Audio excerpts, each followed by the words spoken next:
Sou Mário Pinheiro, professor e coordenador de cursos da Escola CTA Eletrônica, e na aula de reforço de hoje, o estudante Luiz Alberto Rocha de Oliveira, da cidade de Guarabira, estado da Paraíba, separa uma série de dúvidas gerais envolvendo capacitância parasita em transistores bipolares e MOSFETs, lâmpadas de tungstênio e halógenas comum e palito, e necessidade do gerador de funções e osciloscópios que já possuem essa característica. A capacitância aparece porque aqui não há circulação de corrente, mas são duas junções.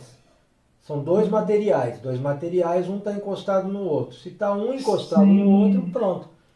Aqui, um capacitor é como se fosse um ar, através do ar, digamos assim. Não é através do ar, através do próprio material e tem, a isolação entre esse material N e esse material P. E aí forma a capacitância parasita. Características de ligado: corrente de ganho dele, corrente de ganho, coletor base emissor, legal, beleza, característica de ligado. Características de baixo sinal: 25 volts para 1 mega, 959 pico ou 93, que é a capacitância de saída, e a capacitância de realimentação 54 pico. É altíssimo, viu que é bem maior que nos transistores bipolares? O ruim dessa lâmpada aqui é o soquete. O soquete é caro pra caramba, né? Mas como isso aqui não vai queimar quase nunca, porque você não deixa ela acender no máximo quase nada, solda nos cantos a ligação, entendeu? Você fala assim, 30 anos, quantas lâmpadas queimou? Pô, não lembro nenhuma ter queimado, entendeu? Por quê? Porque elas nunca trabalham em nível máximo de acendimento, então não queima. Se você começar a usar o osciloscópio no lugar do multímetro, ele vai ser usado em 100% das suas análises, mas o gerador não, o gerador é 10%. É um equipamento complementar à sua manutenção. Ela não é essencial, mas é complementar. Eu não posso colocar mais do que... Alguns dizem que é 5, outros dizem que é 7 volts, aqui ó, positivo e aqui negativo. Se eu fizer isso ou abaixar muito a tensão, ele estoura.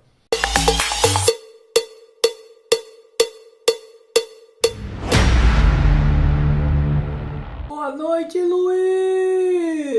Boa noite, professor. O senhor está me ouvindo bem? Estou te ouvindo bem. Professor, hoje eu vou fazer umas perguntas, um questionário. Eu fiz um questionário hoje, só acredito. Não é nem bloco, eu fiz questionário. Fez questionário? Uns questionáriozinhos vendo o senhor lá em 2014. Mas você não fez um questionário, não tem bloco então? Não, eu fiz questionário para tirar dúvidas. Mas sem bloco? E como é que eu vou achar as imagens? Não, mas eu só não preciso de imagem não. Não? Não, precisa não. O senhor já sabe tudo. Ainda bem que eu sei tudo. Que bom. Claro. Da CTA você sabe tudo. Tá. Então vai, pode falar. Professor, eu queria saber, aquele capacitor parasita que aparece no transistor, ele aparece em todas as configurações ou não? Sim. Não é só no transistor bipolar, tá? Quando uma junção fica sem polarização, por exemplo, aqui ó, nós temos... Aquele diodo fantasma, que a gente não vê metade. Mas tá aí. Mas ele está despolarizado, porque aqui é positivo e aqui é negativo. Aí o que acontece? Tem a capacitância parasita. Certo? Por que essa capacitância aparece? A capacitância aparece porque aqui não há circulação de corrente, mas são duas junções. São dois materiais, um está encostado no outro. Se está um encostado no outro, pronto. Um capacitor é como se fosse um ar, através do ar, digamos assim. Não é através do ar, através do próprio material e tem, a isolação entre esse material N e esse material P. E aí forma a capacitância parasita. A mesma coisa ocorre no transistor MOSFET. O próprio desenho dele já diz, olha as capacitâncias aqui, ó. É por isso que o MOSFET é desenhado assim, porque ele já tem alta impedância entre esse gate e dreno e source. Por isso que ele é desenhado assim, porque ele já tem capacitâncias horríveis de entrada e de saída. Bem mais alta que essa, hein? E são mais altas que essa daqui. E aí causa problema de comutação e corte para altas frequências. Mesmo problema. Então eu tenho essa capacitância aqui. Tenho essa capacitância aqui. Entre esse ponto, o gate e dreno e gate e source. Ok? Aí esse capacitor, mesmo em baixa, ele só vai aparecer quando a frequência for alta ou mesmo se a frequência for baixa? Vamos ver os efeitos que ocorrem quando tem a existência da capacitância. Aqui, ó, por exemplo, se eu faço subir a tensão muito rapidamente e no coletor faz cair a tensão muito rapidamente, a tendência é que, por esse capacitor, eu tenda a atenuar a variação que está ocorrendo na base. Atenuar a variação que está ocorrendo na base. Ou seja, há um cancelamento aí de trabalhos. Então eu tento subir para o transistor saturar, mas essa polarização que é feita pelo próprio capacitor, o capacitor está carregado, começa a se descarregar, a tendência é dele jogar o que está acontecendo no coletor para a base. Pô, mas a base está subindo, o coletor está caindo. Mas o que vai acontecer? Vai atenuar. E o que acontece no coletor? Ele não consegue responder satisfatoriamente em alta frequência. A mesma coisa ocorre aqui. Seria mais ou menos como se ele ficasse faltando um ganho. Mais ou menos como se ficasse. Só que esse ganho vai se manifestar, ó. Tá lá um ganho alto, de repente começa a aumentar a frequência e o ganho vai caindo. Isso aqui, na verdade, é chamado frequência de transição, né? E tem alguns, nos manuais dos transistores, tem lá, frequência de transição, tanto. O que significa isso? Quando você chega numa determinada frequência, há uma perda considerável de amplitude ou de variação de base para coletor. Entendeu? Aí por isso que coloca aquele capacitor que é para compensar, para a capacitância ficar baixa. É assim? Coloca ele em paralelo? Tem o que o senhor coloca por fora, em paralelo? Não, no paralelo não, é aqui. Você coloca um capacitor aqui. Mas na aula tinha um capacitor da base pro coletor. Aí já é diferente. Se eu coloco um capacitor daqui para cá, é para matar altas frequências, ou seja, eu já estou querendo matar altas frequências mesmo. E como essa capacitância existe, mas ela é baixa, aí eu coloco uma capacitância que vai limitar amplificações em alta frequência, mas aí eu quero limitar. Isso aí é proposital. É proposital. Sim, aí esse do emissor não, esse é para matar esse capacitor de cima. Não, esse aqui é para aumentar a resposta do transistor em alta frequência. Porque eu vou...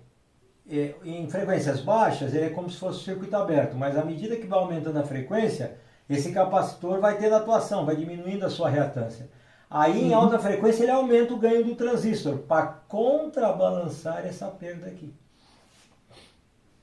Porque essa perda, esse capacitor parasita, não dá para tirar. Faz parte da junção, não dá para tirar. A mesma coisa daqui, não dá para tirar. Porque aqui, ó, aqui para cá não conduz. Daqui para cá também não conduz. É uma área em aberto aqui, tá vendo? É uma área em aberto. Então, olha o FET que interessante. Quando eu trabalho em alta frequência, eu sou obrigado, ou em comutadores, fontes chaveadas, né? Eu sou obrigado a excitar o FET com 2 transistores drives aqui, ó. Entendeu? Ele tem que saturar para o positivo, por exemplo, mais 12. O resistor aqui tem que ser de baixo valor. 47 ohms, 33 ohms. Para quê? Para vencer a capacitância parasita rapidamente. RC tem que carregar rapidamente, deixar subir. Porque se eu colocar aqui um osciloscópio, aqui eu vou ver uma variação bem rápida. E aqui no gate, se esse resistor for de valor maior, vou ver assim, ó. Aí chega aqui, ó, o que ele está fazendo? um retardo, ele demora para chegar no alto e depois demora para voltar a zero. Aí tem que ser um resistor de valor bem baixo para carregar o capacitor bem rápido e ele acompanhar. E o que acontece aqui? Acontece a mesma coisa no dreno, né? Acaba dando essas variações, essa curva, essa inclinação na rampa de excitação. Entendeu? Por exemplo, se eu quiser saturar um FET, basta um resistor de 10K ou mais aqui. Eu coloco o positivo e ele satura. Resistor de 10K. Mas para variações rápidas, de alta frequência, tá bem Tem rápido. uma fonte, por exemplo. Isso. Aí eu tenho que ter um driver para o positivo e para o negativo e um resistor de baixo valor para poder tanto excitar rapidamente o FET quanto cortar rapidamente o FET. Que é para ele excitar o drive da fonte, o transformador drive. O transformador chopper, no caso. Assim seria mais ou menos isso? Não é o chopper. Na verdade, quando o transistor satura ou corta, normalmente a reatância indutiva é alta, então não tem problema.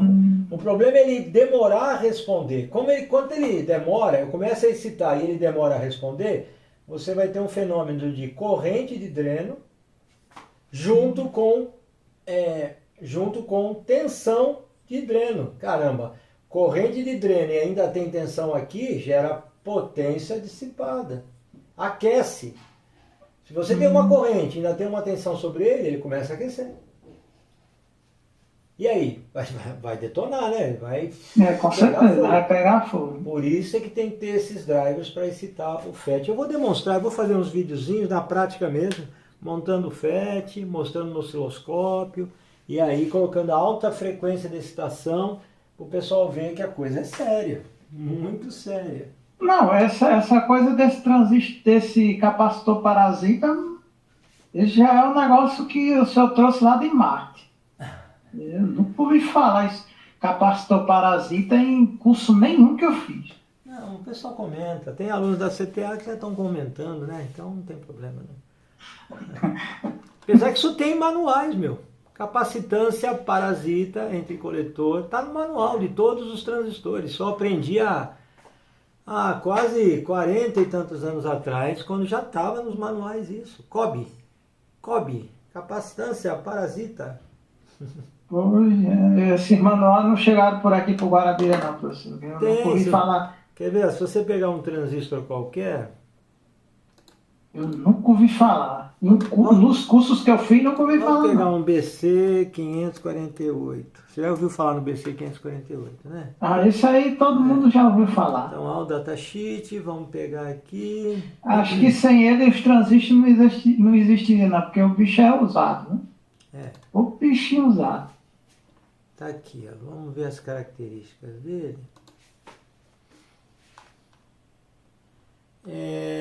Aqui são as características principais. Tensão de coletor emissor, tensão de coletor base, por aí vai. Total, babá, e chega aqui num ponto, a parte térmica das... Olha lá, características desligados, quando ele está desligado.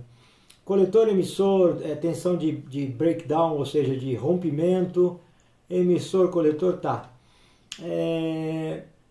Características de ligado, corrente de ganho dele, corrente de ganho, coletor base emissor, legal, beleza, características de ligado. Olha lá, características de baixo sinal, ganho de corrente, olha lá, capacitância de saída, tá vendo? Ó, COB, ou capacitância de saída, ele tem 1.7 pico ou 4, vai depender do típico. Olha lá, o típico é 1.7 pico e o máximo 4,5 pico. Isso é a capacitância de saída. A capacitância de entrada vão ser 10 pico, típico. Entendeu? É a mesma coisa que eu falei. Capacitância de saída, capacitância de entrada capacitância de saída, que é com a tensão entre coletor e base, coletor básico de 10 volts, tá vendo? Ou a tensão de emissor base, que é a capacitância de entrada, 10 pico. Agora eu vou prestar atenção nisso agora, porque até então É. Sabia da existência desse Pode capacitor. olhar, olha, pode pegar os transistores FETs, também tem capacitância de entrada, capacitância de saída, entendeu? Isso aí já tem há décadas, é que o pessoal... Não, bom, isso deixa sempre foi passar. ignorado nos cursos que eu fiz, mas eu não ouvi falar, não. É uma Vou pena. vou dizer ao senhor que eu ouvi falar, porque não. Quando o senhor falou lá na aula, eu abri o olho assim e eu não acredito, não. Tem, né, tem capacitor aí? Você lembra Aí aí, quando o senhor foi explicando e tal, você lembra aí de algum FET? Lembra aí, fala pra mim. um MOSFET, Um MOSFET. IRF 630. IRF 630, vamos ver Se eu não me aqui. engano, é 620. Tem 630. Tem 630 aqui. É 620, 820. Faz tempo que eu mexi com esses FET. Esses FET eu usava nas fontes de uns receptores que a gente tem aqui. Tá aqui, ó. Ele tem as seguintes características principais: 200 volts aqui de tensão dreno a source, ele tem 9 amperes de corrente de dreno e tem uma resistência interna on entre dreno e source de 400 miliohms, ou seja, 0,4 ohms.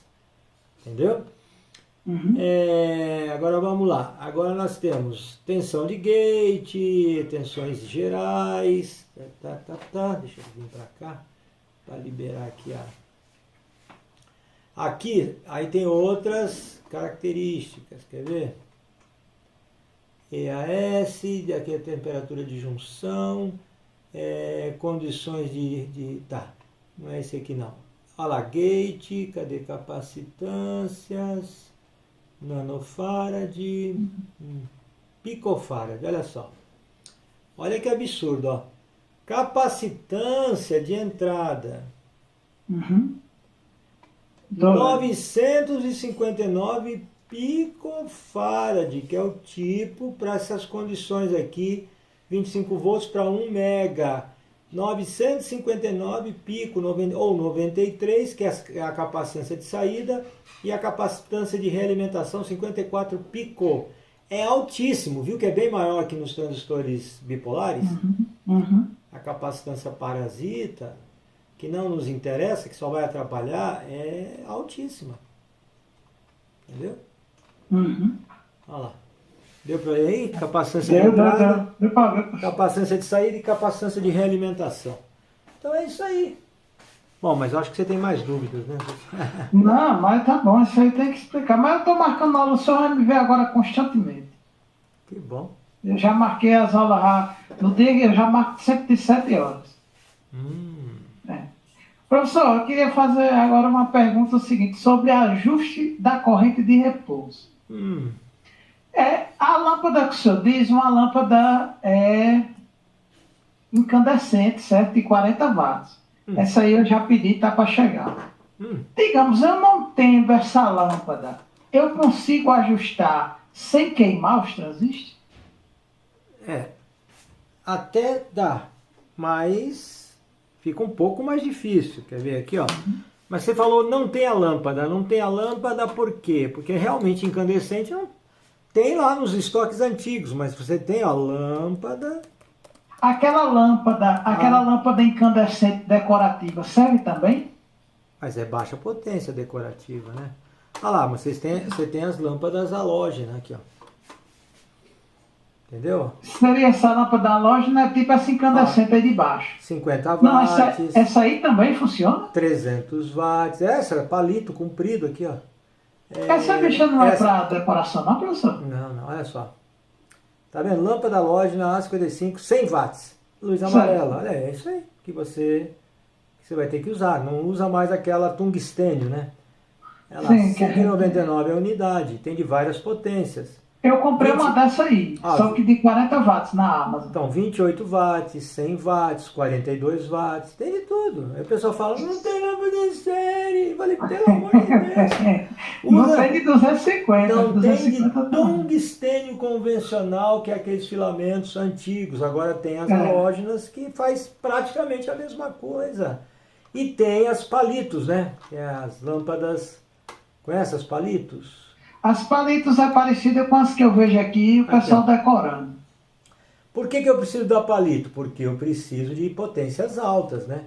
Ó, só essa daqui, o ruim dessa lâmpada aqui é o soquete. O soquete é caro pra caramba, né? Mas como isso aqui não vai queimar quase nunca, porque você não deixa ela acender no máximo quase nada, solda nos cantos a ligação, entendeu? Para você usar como lâmpada em série. Então solda nos pontinhos de contato dos cantos que ela tem. Solda. Ah, solda isso. Solda. E como é o soquete dela, professor? O soquete custa umas 5 vezes mais caro que ela.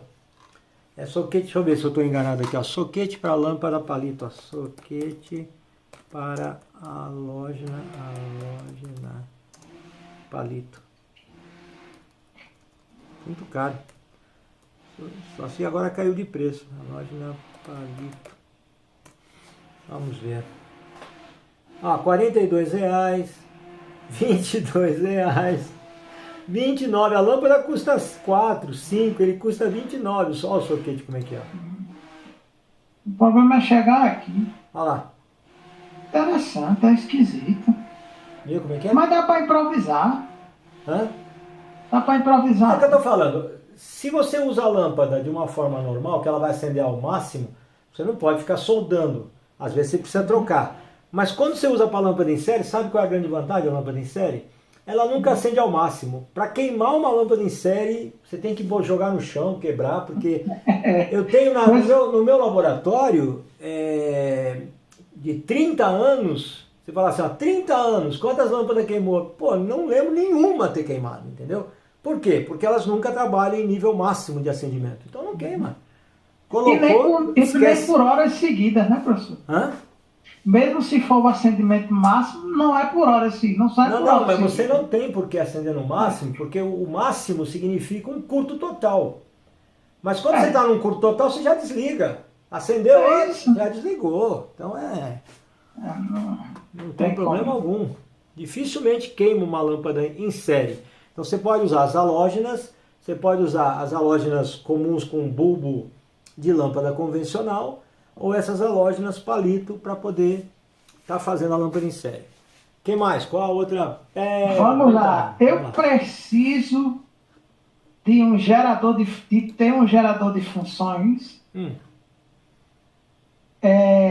Deixa eu ver aqui.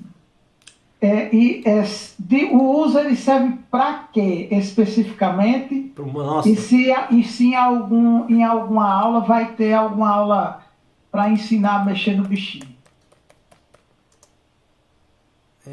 Eu vou te colocar aqui Porque eu vejo o senhor usar bastante esse bichinho. Tá vendo? Nós temos aqui, ó, no Mercado Livre, osciloscópio. Esse osciloscópio ele já tem gerador de funções, tá vendo? Mas se o meu não tem, eu tenho que comprar. Aí você tem que comprar um geradorzinho de funções. Não é caro, é coisa barata, mas se você quer um... Tem que ter, professor. Não, em geral tem que ter para você fazer alguns testes. Se você trabalha com amplificadores, você vai precisar de senoidais bem ajustadas, bem calibradas, variar para ver se o amplificador está com a resposta correta de 20 Hz a 20 kHz.